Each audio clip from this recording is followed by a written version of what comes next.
ಇದು ಅವೈಜ್ಞಾನಿಕ ಅಂತ ಎಲ್ರಿಗೂ ಗೊತ್ತಿತ್ತು. ಯಾವುದು 2015ರಲ್ಲಿ ಮಾಡಿಸಿದ್ದಂತ ಶೈಕ್ಷಣಿಕ ಮತ್ತು ಸಾಮಾಜಿಕ ಗಣತಿ. ಈಗ ಮತ್ತೊಂದು ಬಾರಿ ಸಮೀಕ್ಷೆ ಮಾಡ್ತೀವಿ ಅಂತ ಹೇಳಿದ್ದಾರೆ. ಮತ್ತೊಂದು ಬಾರಿ ಮಾಡೋದಕ್ಕೆ ಕಾಂಗ್ರೆಸ್ ಹೈಕಮಾಂಡ್ ಕೂಡ ಒಪ್ಪಿಗೆ ಕೊಡ್ತು. ಇದರಿಂದ 150 ಕೋಟಿ ರೂಪಾಯಿ ವ್ಯರ್ಥ ಆಗುತ್ತೆ ಅಂತ ಕೊಟ್ಬಿಟ್ಟು 150 ಕೋಟಿನ ವ್ಯಯನ ಮಾಡಿ ಒಂದು ಕಾಟಾಚಾರದ ರಿಪೋರ್ಟ್ ಬಂತು. ಎಲ್ಲೂ ಕೂಡ ಮನೆಗಳಿಗೆ ಹೋಗಲಿಲ್ಲ. ಎಲ್ಲ ಒಂದು ರೀತಿಯ ಸ್ಯಾಂಪಲ್ ಸರ್ವೆ ಥರ ಒಂದು ರಿಪೋರ್ಟ್ ಮಾಡಿರು. ಅದನ್ನು ಇತ್ತೀಚೆಗೆ ರಿಲೀಸ್ ಮಾಡಿದಾಗ ನಮ್ಮ ಭಾರತೀಯ ಜನತಾ ಪಕ್ಷ, JDS ಹಾಗೂ ಇದ್ರ ಬಗ್ಗೆ ಅರಿವಿರುವಂಥ, ತಿಳುವಳಿಕೆ ಇರುವಂಥ ಪ್ರತಿಯೊಬ್ಬರು ಕೂಡ ಇದು ಅವೈಜ್ಞಾನಿಕವಾಗಿದೆ, ಇದು ಸೂಕ್ತ ಅಂಕಿಅಂಶಗಳನ್ನು ಕೊಡ್ತಾ ಇಲ್ಲ, ಆಳುವ ಸರ್ಕಾರದ ಮೂಗಿನೇರೋಕೆ ಕೊಡ್ತಾ ಇರುವಂಥ ರಿಪೋರ್ಟ್ ಅಂತ ಘಂಟಾಘೋಷವಾಗಿ ಹೇಳಿದ್ರು ಕೂಡ ಮೇಲ್ಜಾತಿಯವರೆಲ್ಲ ಇದನ್ನು ದಾರಿ ತಪ್ಸಕ್ಕೆ ನೋಡ್ತಾ ಇದ್ದಾರೆ, ಮೇಲ್ಜಾತಿಯವರಿಗೆ ಹೊಟ್ಟೆ ಉರಿ, ಅದಕ್ಕೋಸ್ಕರವಾಗಿ ಈ ರೀತಿ ಮಾತಾಡ್ತಿದ್ದಾರೆ ಅಂತ ಸಿದ್ದರಾಮಯ್ಯನವರು ಓತಪ್ರೋತವಾಗಿ ಹೇಳ್ತಾನೆ ಇದ್ದರು. ಸಿದ್ದರಾಮಯ್ಯನವರೇ 150 ಕೋಟಿ ರೂಪಾಯಿ ಖರ್ಚು ಮಾಡಿದ್ವಿ, ಮೇಲ್ಜಾತಿಯವರಿಗೆ ಸಿಟ್ಟು ಬಂದ್ಬಿಟ್ಟಿದೆ, ಮೇಲ್ಜಾತಿಯವರು ದಾರಿ ತಪ್ಪಿಸ್ತಾ ಇದ್ದಾರೆ, ಇವೆಲ್ಲ ಮಾತಾಡಿದ್ರಿ. ಹಾಗಾದರೆ ನೀವು ರಾಹುಲ್ ಗಾಂಧಿ ಮೀಟ್ ಆದ ಕೂಡಲೇ ಮತ್ತೊಂದು ಸರಿ ಜಾತಿ ಗಣತಿ ಮಾಡ್ತೀವಿ ಅಂತ ಯಾಕೆ ಸರ್ ಘೋಷಣೆ ಮಾಡಿದ್ರಿ? ಈಗಲಾರು ನೀವು ಮಾಡಿದ್ದು ಅವೈಜ್ಞಾನಿಕವಾದಂತಹ ಒಂದು ಸಮೀಕ್ಷೆ ಅಂತ ಇವಾಗಲಾರು ನೀವು ಒಪ್ಕೊಂಡಂಗೆ ಆಯ್ತಲ್ವ? 150 ಕೋಟಿನ ಪೋಲ್ ಮಾಡಿದಾಗ ಆಯ್ತಲ್ವ?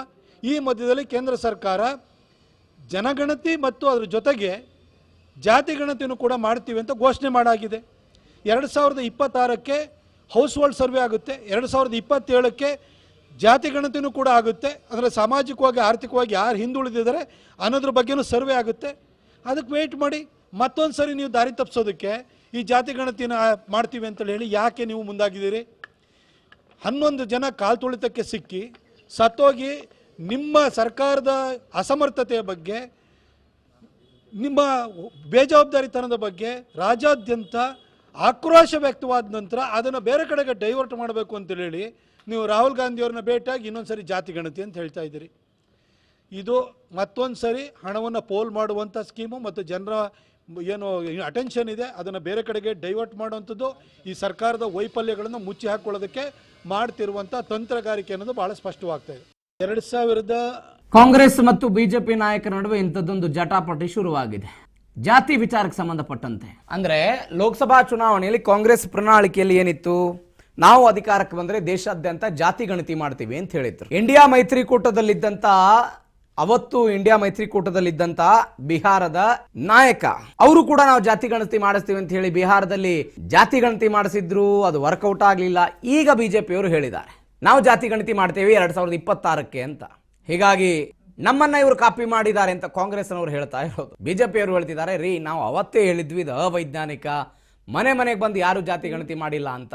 ಪುಟ್ಟಸ್ವಾಮಿ ಅವರು ಮೈಸೂರಿನಿಂದ ಫೋನ್ ಸಂಪರ್ಕದಲ್ಲಿದ್ದಾರೆ. ನಮ್ಮ ಪ್ರತಿನಿಧಿ ಪುಟ್ಟಸ್ವಾಮಿ, ಜಾತಿ ವಿಚಾರದಲ್ಲಿ ಜಟಾಪಟಿ ಆಗ್ತಾ ಇದೆ. ಪ್ರತಾಪ್ ಸಿಂಹ ಅವರು ಹೇಳ್ತಿದ್ದಾರೆ ಅವತ್ತೇ ನಾವು ಅವೈಜ್ಞಾನಿಕ ಅಂತ ಹೇಳಿದ್ವಿ ಅಂತ. ಪುಟ್ಟಸ್ವಾಮಿ, ನನ್ನ ಧ್ವನಿ ಕೇಳಿಸ್ತಾ ಇದೆ ನಿಮ್ಗೆ? ಖಂಡಿತ ಪ್ರವೀಣ್. ಪ್ರತಾಪ್ ಸಿಂಹ ಅವರು ಜಾತಿ ವಿಚಾರವನ್ನು ಇಟ್ಕೊಂಡು ಸಿದ್ದರಾಮಯ್ಯನವರನ್ನು ಟಾರ್ಗೆಟ್ ಮಾಡಿ ಮಾತಾಡ್ತಾ ಇದ್ದಾರೆ. ನಾವು ಹೇಳಿದ್ವಿ ಮೊದಲೇ ಅವೈಜ್ಞಾನಿಕ ಅಂತ ಹೇಳಿ, ಇವತ್ತು ಇವ್ರಿಗೆ ಗೊತ್ತಾಗ್ತಿದೆ ಅಂತ. ಖಂಡಿತ ಪ್ರವೀಣ್, ಇವತ್ತು ಏನು ಮೈಸೂರಿನಲ್ಲಿ ಪತ್ರಿಕಾಗೋಷ್ಠಿಯನ್ನ ಉದ್ದೇಶಿಸಿ ಮಾತನಾಡಿದಂತ ಪ್ರತಾಪ್ ಸಿಂಹ ಅವರು ಎಲ್ಲೋ ಒಂದು ಕಡೆ ಸುಮಾರು 10 ವರ್ಷಗಳ ಹಿಂದೆ 2013ರಲ್ಲಿ ಏನು ಜನಗಣತಿಗೆ ಆದೇಶವನ್ನ ಮಾಡಿದ್ರು ಸಿದ್ದರಾಮಯ್ಯನವರು. ಸೊ ಆ ಒಂದು ಜನಗಣತಿ ಇವತ್ತು ಏನು ಕಸದ ಬುಟ್ಟಿಯನ್ನ ಸೇರುವಂತಹ ಪರಿಸ್ಥಿತಿಗೆ ಬಂದಿದೆ. ಸೊ ನಿಜವಾಗ್ಲೂ ಕೂಡ ಆ ಒಂದು ಜಾತಿ ಗಣತಿಯಲ್ಲಿ ಸರಿಯಾದಂತಹ ಜಾತಿ ಗಣತಿ ಆಗಿಲ್ಲ ಅಂತಕ್ಕಂಥದ್ದನ್ನು ಕೂಡ ನಾವು ವಿರೋಧವನ್ನ ವ್ಯಕ್ತಪಡಿಸಿದ್ದು. ಸೊ ಆ ನಿಟ್ಟಿನಲ್ಲಿ ಎಲ್ಲೋ ಒಂದು ಕಡೆ ಈಗ ಹೊಸದಾಗಿ ರಾಜಕೀಯ ಬಣಗಳು ಚೇಂಜ್ ಆಗ್ತಿರ್ತಕ್ಕಂತಹ ಕಾರಣದಿಂದಾಗಿ ಅಥವಾ ರಾಜಕೀಯ ಚಿತ್ರಣಗಳು ಬದಲಾವಣೆ ಆಗ್ತಿರ್ತಕ್ಕಂಥ ಕಾರಣಕ್ಕಾಗಿ ಆ ಒಂದು ಜಾತಿ ಗಣತಿಯನ್ನ ವಿಚಾರವನ್ನ ತೆಗೆದುಕೊಂಡಿರ್ತಕ್ಕಂಥದ್ದು. ಕೇಂದ್ರ ಸರ್ಕಾರ ಆಲ್ರೆಡಿ ಸೊ ಈ ಜಾತಿ ಗಣತಿಯನ್ನ ಮಾಡ್ತೇವೆ ಅಂತ ಹೇಳಿ ಆಲ್ರೆಡಿ ಘೋಷಣೆಯನ್ನ ಮಾಡಿದೆ. ಸೊ ನಿಮ್ಮ ಜಾತಿ ಗಣತಿ ಅವಶ್ಯಕತೆ ಇಲ್ಲ. ಸೊ ಹಿಂದೆ ಸುಮಾರು 10 ವರ್ಷಗಳ ಹಿಂದೆ 150 ಕೋಟಿ ರೂಪಾಯಿಗಳನ್ನ ಖರ್ಚು ಮಾಡಿ ಜಾತಿ ಗಣತಿಯನ್ನ ಮಾಡಿದ್ರಿ. ಸೊ ಆ ದುಡ್ಡಿಗೆ ಇವತ್ತು ಯಾವ ಕಿಮ್ಮತ್ತು ಸಿಗ್ತಾ ಇಲ್ಲ. ಹಾಗಾಗಿ ನೀವು ಜಾತಿ ಗಣತಿ ಮಾಡುವುದು ಅನಾವಶ್ಯಕ ಅಂತಕ್ಕಂಥದ್ದು ಪ್ರತಾಪ್ ಸಿಂಹ ಅವರ ಅಭಿಪ್ರಾಯ ಆಗಿರ್ತಕ್ಕಂಥದ್ದು. ಪ್ರವೀಣ್.